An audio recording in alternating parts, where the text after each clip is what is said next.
இப்போது புதிய அறிமுகம் ஆச்சி ஹோட்டல் சாம்பார் 50 கிராம் ரூபாய் 20 மட்டுமே. ஈரான் வெளியுறவு அமைச்சர் அப்பாஸுடன் இந்திய வெளியுறவு அமைச்சர் ஜெய்சங்கர் பேச்சுவார்த்தை நடத்தியிருக்கிறார். முக்கிய செய்தியாக நாம் பார்த்து வருகிறோம்.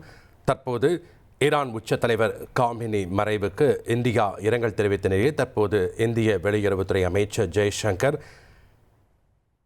ஈரான் வெளியுறவு அமைச்சர் அப்பாஸ் அரக்காச்சியுடன் பேசியிருக்கிறார். முக்கிய செய்தியின் விவரங்களை வழங்கினார் செய்தியாளர் ரமேஷ்குமார். வணக்கம் ரமேஷ்குமார். இது உலக அளவில் முக்கியத்துவம் வாய்ந்ததாக பார்க்கப்படுகிறது. முழு விவரங்கள் என்னென்ன இருவரும் விவாதித்தார்கள்? ஈரான் மற்றும் இஸ்ரேல் இடையே போர் தீவிரமடைந்து வரக்கூடிய நிலையில் ஈரான் நாட்டினுடைய வெளியுறவு அமைச்சரான சையத் அப்பாஸ் அராக்சியை இந்திய வெளியுறவு அமைச்சர் ஜெய்சங்கர் அவர்கள் தொலைபேசியில் தொடர்பு கொண்டு பேசியிருக்கிறார். 4 நாட்களுக்கு முன்பு கூட ஈரான் நாட்டினுடைய வெளியுறவு அமைச்சரை ஜெய்சங்கர் தொலைபேசியில் தொடர்பு கொண்டு பேசினார். ஈரான் மட்டுமல்ல, ஒமான் மற்றும் இஸ்ரேல் நாடுகளுடைய வெளியுறவு அமைச்சர்களையும் அவர் சந்தித்து பேசினார். இந்த நிலையில்தான் இன்று மீண்டும் ஈரான் நாட்டினுடைய வெளியுறவு அமைச்சரை ஜெய்சங்கர் தொலைபேசியில் பேசியிருக்கிறார். குறிப்பாக இந்த உரையாடலின் போது மேற்காசிய பிராந்தியத்தில் நிலவக்கூடிய தற்போதைய சூழல் குறித்து இந்தியா தரப்பில் தன்னுடைய கவலைகளை மீண்டும் தெரிவித்திருக்கிறார்.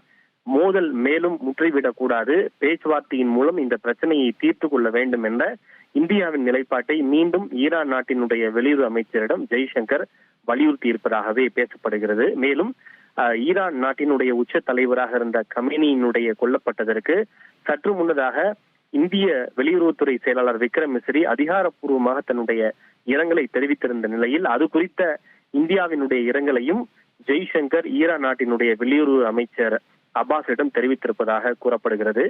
இன்று மதியம் பின்லாந்து அதிபருடனான சந்திப்பின் போது கூட பிரதமர் அவர்கள் பேசும்போது ராணுவ மோதலின் மூலம் எந்த பிரச்சனையும் எந்த காலத்திலும் ஒருபோதும் தீர்க்க முடியாது, எனவே மேற்காசிய பிராந்தியத்தில் நிலவக்கூடிய இந்த பிரச்சனைகளை பேச்சுவார்த்தையின் மூலமும் ராஜாங்க ரீதியிலும் தீர்த்து கொள்ள வேண்டும், அதற்கு தேவையான அனைத்து உதவிகளையும் வழங்குவதற்கு இந்தியா தயாராக இருக்கிறது என்று பிரதமர் தெரிவித்திருந்தார். அதன் தொடர்ச்சியாக மீண்டும் ஈரான் நாட்டினுடைய வெளியுறவு அமைச்சரை தொலைபேசியில் பேசியிருக்கக்கூடிய ஜெய்சங்கர் தன்னுடைய கவலைகளை மீண்டும் தெரிவித்திருப்பதோடு பிரச்சனைகளை முற்றிவிடக்கூடாது, பேச்சுவார்த்தையின் மூலம் சரி செய்து கொள்ள வேண்டும், இது மிகப்பெரிய ஒரு மோதலாக மாறிவிடக்கூடாது, தீவிரமடைந்து விடக்கூடாது என்ற இந்தியாவின் நிலைப்பாட்டை வலியுறுத்தி இருக்கிறார்.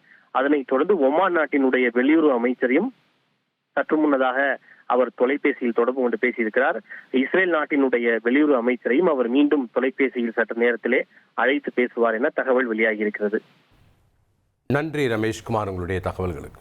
இப்போது புதிய அறிமுகம் ஆச்சி ஹோட்டல் சாம்பார் 50 கிராம் ரூபாய் 20 மட்டுமே.